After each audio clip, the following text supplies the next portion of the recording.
Hi friends, welcome to trading pro Telugu channel.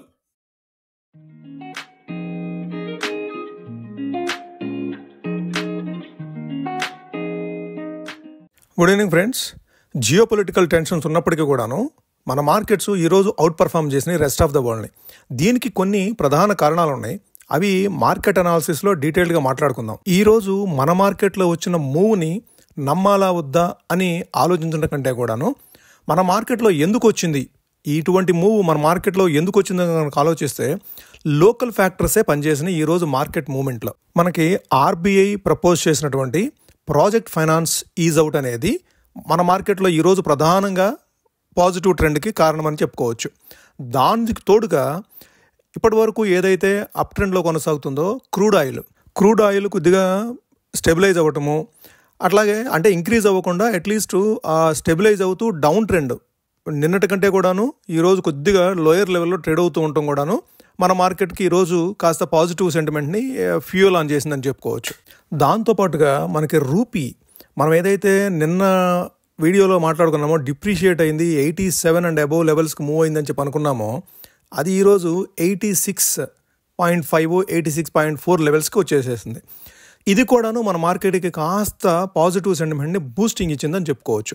ఇది local ఫ్యాక్టర్స్తో పాటుగా ఈ ఇంటర్నేషనల్ ఫ్యాక్టర్స్ కూడాను మన మార్కెట్లో కాస్త పాజిటివిటీ, ఇది జియో పొలిటికల్ టెన్షన్స్ మనకి తెర మీద ఉన్నప్పటికీ కూడాను మన మార్కెట్స్లో ఈ న్యూస్ అనేది కాస్త పాజిటివ్గానే టర్న్అవుట్ అయిందని చెప్పుకోవచ్చు. ఓకే, ఇక మన మార్కెట్ల విషయానికి వస్తే సెన్సెక్స్ 1046 పాయింట్ల లాభంతో 82,408 దగ్గర క్లోజ్ అయితే, నిఫ్టీ 319 పాయింట్ల లాభంతో 25,112 దగ్గర క్లోజ్ అయింది.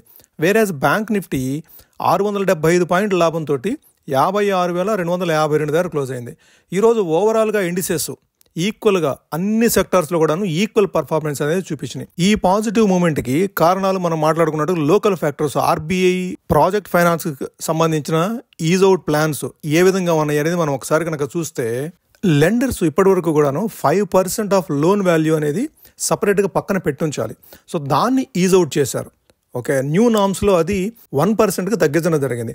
ఇది చాలా పాజిటివ్ న్యూస్ అనమాట. ఎందుకంటే ఇప్పుడు సపోజ్ 100 రూపీస్ వాళ్ళు లోన్ ఇచ్చారనుకోండి, లోన్ అమౌంట్కి 5% వీళ్ళు సెక్యూరిటీ డిపాజిట్ లాగా సైడ్ తీసి పెట్టుంచాలన్నమాట. అది బర్డెన్ అవుతుంది, అంటే ఎక్కువ అమౌంట్ వాళ్ళు లోన్ చేయలేరు. సో ఇది మెయిన్గా ఈజ్ అవుట్ చేయడం అనేది చాలా పాజిటివ్. ఎన్బిఎఫ్సిస్కి కానీ, బ్యాంక్స్కి కానీ, కోఆపరేటివ్ ఇన్స్టిట్యూట్స్కి కానీ ఇది చాలా పాజిటివ్ అనమాట. సో దాంతోపాటుగా ఈ ప్రాజెక్ట్ ఫైనాన్స్ సంబంధించి ఎన్పిఏ గైడ్ లైన్స్ కూడాను చేంజ్ చేయడం జరిగింది. ఇదేంటంటే ఇన్ఫ్రాస్ట్రక్చర్ ప్రాజెక్ట్స్కి అప్ టు 3 years వరకు ఎన్పిఏ చేయాల్సిన అవసరం లేదు. అట్లానే నాన్ ఇన్ఫ్రాస్ట్రక్చర్ ప్రాజెక్ట్స్కి 2 years వరకు గడువు ఇచ్చారనమాట. ఇది ఫైనాన్సింగ్ ఇన్స్టిట్యూట్స్కి చాలా పాజిటివ్ న్యూస్. సో దాంతో ఈరోజు ఫైనాన్స్ సెక్టార్లో వచ్చిన పాజిటివ్ సెంటిమెంట్ అనేది మిగిలిన సెక్టార్స్లో కూడాను అది పాజిటివ్గా పైకి తీసుకెళ్ళగలిగింది. దాంతో సెన్సెక్స్ కానివ్వండి, నిఫ్టీ కానివ్వండి, బ్యాంక్ నిఫ్టీ కానివ్వండి, సో ఈరోజు వైబ్రెంట్గా పాజిటివ్గా మూవ్ అయినాయి. కానీ రెస్ట్ ఆఫ్ ద వరల్డ్ చూస్తే మీరు ఇంకా ఆ స్తబ్దుగానే ఉంది. ఈ జియో పొలిటికల్ టెన్షన్స్ ఏదైతే ఉన్నాయో దాంతో స్తబ్దుగా ఉన్న rest of the world markets అన్నింటినీ కాదని మన మార్కెట్స్ ఈరోజు చాలా పాజిటివ్గా మూవ్ అయినాయి. కారణం ఈ main local RBI policy is out అనమాట.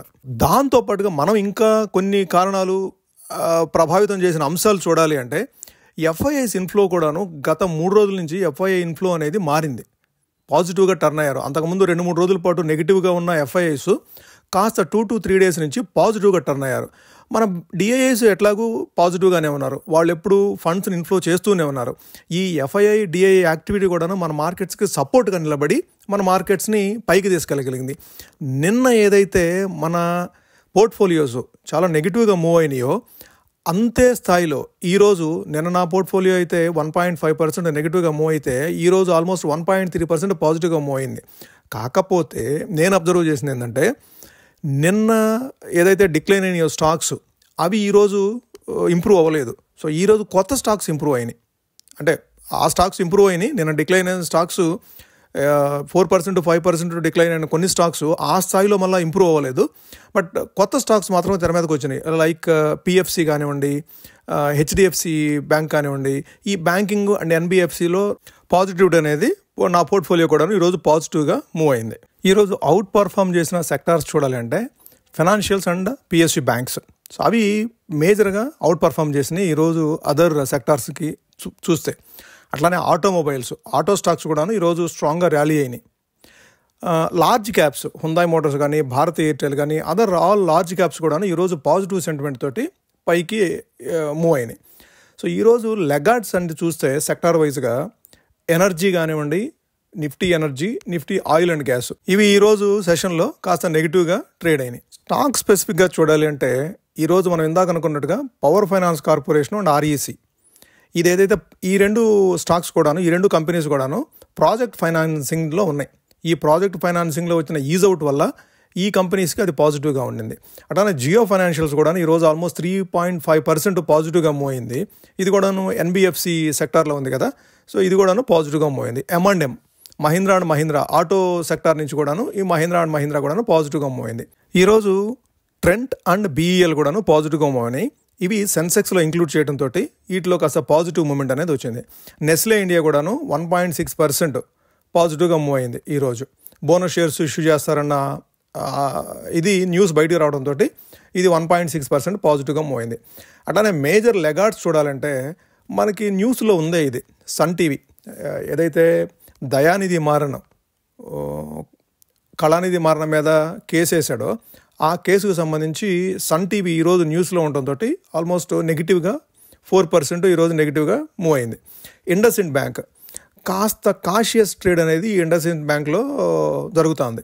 సో ఈ మధ్యకాలంలో కాస్త ఒక బ్రోకరు, నొమురా అనే బ్రోకరు అప్గ్రేడ్ చేయడంతో కాస్త పాజిటివ్గా మూవ్ అయిన ఇండస్ఇండ్ బ్యాంకు ఆ తర్వాత మరలా సెల్ ఆఫ్ గ్రోత్ వస్తుంది స్లోగా, గ్రాడ్యువల్గా. అట్లానే Bajaj auto, Hero MotoCorp, Maruti Suzuki and doctor Reddy's, ఇవి ఈరోజు సెషన్లో కాస్త లోయర్ సైడ్ మూవ్ అయినాయి. ఇంత పాజిటివ్ ట్రెండ్లో కూడాను ఈ స్టాక్స్ ఈరోజు లోయర్ సైడ్ మూవ్ అయినాయి. ఓకే, మనం రోజుట్లానే నిఫ్టీ, బ్యాంక్ నిఫ్టీ ఈరోజు ఏ విధంగా మూవ్ అయింది, రేపటికి సంబంధించి అంటే మండేకి సపోర్ట్ అండ్ రెసిస్టెన్స్ని ఏ విధంగా చూడాలి అనేది మనము చార్ట్ చూస్తూ లెవెల్స్ని ఐడెంటిఫై చేసే ప్రయత్నం చేద్దాము. ఇది నిఫ్టీ చార్టు. సో ఈరోజు వచ్చిన వైబ్రెంట్ మూవ్ తర్వాత, సో నిన్న ఏదైతే మనకి డోజీ క్యాండిల్ ఫామ్ అయిందో, డోజీ క్యాండిల్కి 24,860 దగ్గర హై ఉంది. దాన్ని క్రాస్ అయిన తర్వాత 24,860 క్రాస్ అయిన తర్వాత ఇంకా ఆగలేదు, కంటిన్యూస్గా వెళ్ళిపోయింది. 25,112 దగ్గర క్లోజ్ అయింది. ఓకే, ఒకే రోజు సుమారుగా 330 పాయింట్లు పాజిటివ్గా మూవ్ అయింది అంటే చాలా స్ట్రెంగ్త్ చూపించింది ఈరోజు మార్కెట్ మాత్రము. ఓకే, సో మనకి నెక్స్ట్ లెవెల్స్ మనం చూడాలి అంటే మనకి ఎట్లాగూ 25,000 క్రాస్ చేసింది. సో 25,000ని డెసిసివ్గా ఇంత స్ట్రాంగ్గా 25,000 క్రాస్ చేసిన తర్వాత మనకు నెక్స్ట్ లెవెల్, సో ఈ 25,200, 220 అనేది ఈజీగా క్రాస్ చేసేట్టుగా కనపడతా ఉంది. సో మనకి నెక్స్ట్ రెసిస్టెన్స్ చూడాలంటే ఈ రెసిస్టెన్స్ 25,283. ఓకే, సో ఇది మనం రెసిస్టెన్స్గా చూడాలి. 25,283 అనేది మనకి రెసిస్టెన్స్ అవుతుంది. 285 మనకి రెసిస్టెన్స్.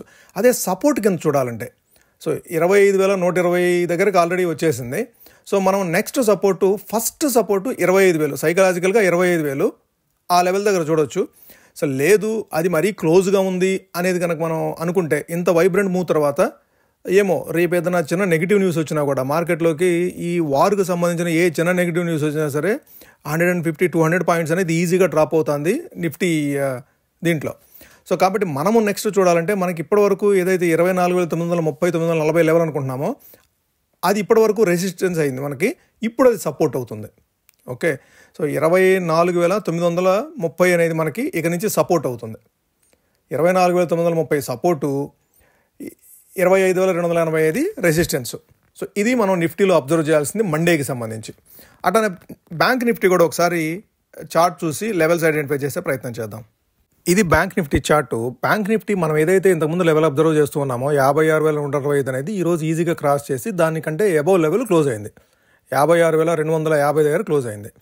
ఓకే, సో మనకి నెక్స్ట్ లెవెల్ చూడాలి అంటే సో ఈ క్యాండిల్ హై, సో 56,700, సో మనకి 56,700, 56,985, సో ఈ రేంజ్లో మనకి రెసిస్టెన్స్ ఉండే అవకాశం కనపడుతుంది. ఓకే, సో 56,700 అనేది మనకి రెసిస్టెన్స్ అవుతుంది.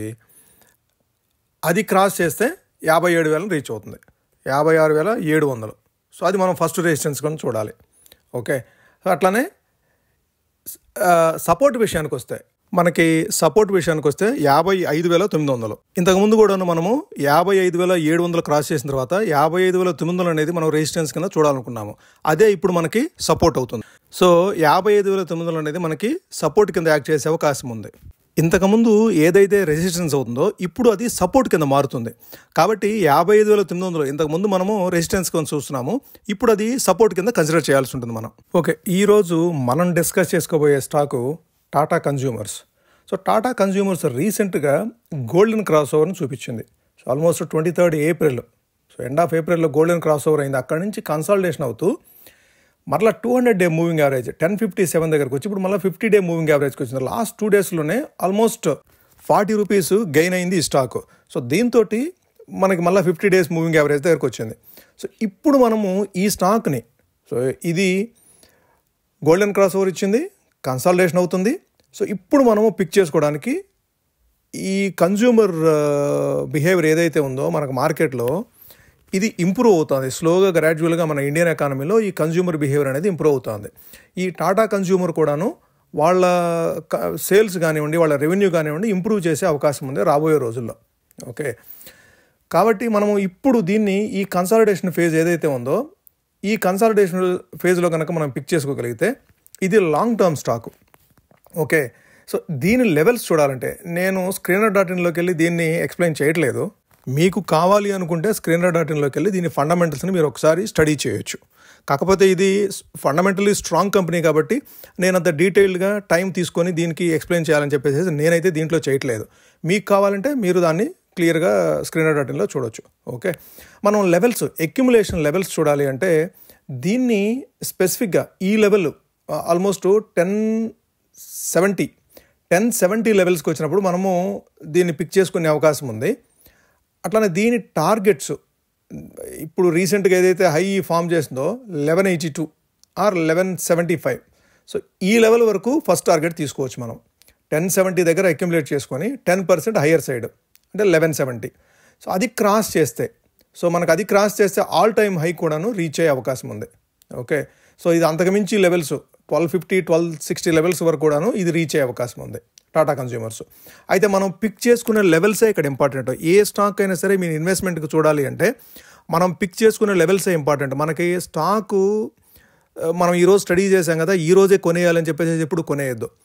అది మరలా లెవెల్స్ రీట్రేస్ అవుతుంది. ఇప్పుడు సపోజ్ ఫర్ ఎగ్జాంపుల్ ఇక్కడ గోల్డెన్ క్రాస్ ఓవర్ అయింది. గోల్డెన్ క్రాస్ ఓవర్ అయినంత మీరు కొన్నారనుకోండి 1170 లెవెల్స్లో మీరు స్టక్ అయిపోయి ఉండేవాళ్ళు. ఆ 1170 నుంచి ఇప్పుడు మళ్ళీ 1050, 1070కి వచ్చేసింది కదా, లేదంటే 1100కి వచ్చేసింది కదా. ఇదంతా కూడా మీరు లాస్ భరిస్తూ ఉండాల్సి వచ్చేది. కాబట్టి అక్యుములేషన్ ఎక్కడైతే చేస్తున్నామో అదే ఇంపార్టెంట్ మనకి. పైగా దానికి స్ట్రిక్ట్ స్టాప్ లాస్ కూడా ఉంచుకోవాలి మనం. ఓకే, సో దీన్ని స్టాప్ లాస్ చూడాలంటే మనకి 1030 లెవెల్స్లో మనకి స్టాప్ లాస్ ఉంటుంది. సో ఈ లెవెల్లో మనకి స్టాప్ లాస్ ఉంటుంది. సో ఈ లెవెల్లో పిక్ చేసుకోవచ్చు. ఈ లెవెల్ స్టాప్ లాస్ అంటే 40 రూపీస్ స్టాప్ లాస్ ఉంటుంది, మనకు 100 రూపీస్ టార్గెట్ ఉంటుంది. అంతకంటే ఎక్కువ కూడా. ఇది లాంగ్ టర్మ్ స్టాకు, మనం కంటిన్యూస్గా దీన్ని హోల్డ్ చేస్తూ ఉండొచ్చు కూడాను. ఓకే, సో ఇది ఫ్రెండ్స్ ఈరోజు వీడియో. మీకు నచ్చినట్టయితే ఈ వీడియోని లైక్ చేయండి. అట్లానే మీ ఫ్రెండ్స్కి, కొలీగ్స్కి, రిలేటివ్స్కి ఎవరికైనా సరే ఇది యూస్ఫుల్ అవుతుంది. మనం నిఫ్టీ లెవెల్స్ కానివ్వండి, లేదంటే ఒక స్టాక్ గురించి డిస్కస్ చేసుకునే విషయాలు కానివ్వండి, వాళ్ళకి యూస్ఫుల్ అవుతుంది అనుకుంటే వాళ్ళకు కూడా ఈ వీడియో షేర్ చేయండి. అట్లానే మీరు ఇప్పటివరకు ఛానల్ని సబ్స్క్రైబ్ చేయనట్లయితే ఛానల్ని సబ్స్క్రైబ్ చేయండి ఫ్రెండ్స్. Thank you.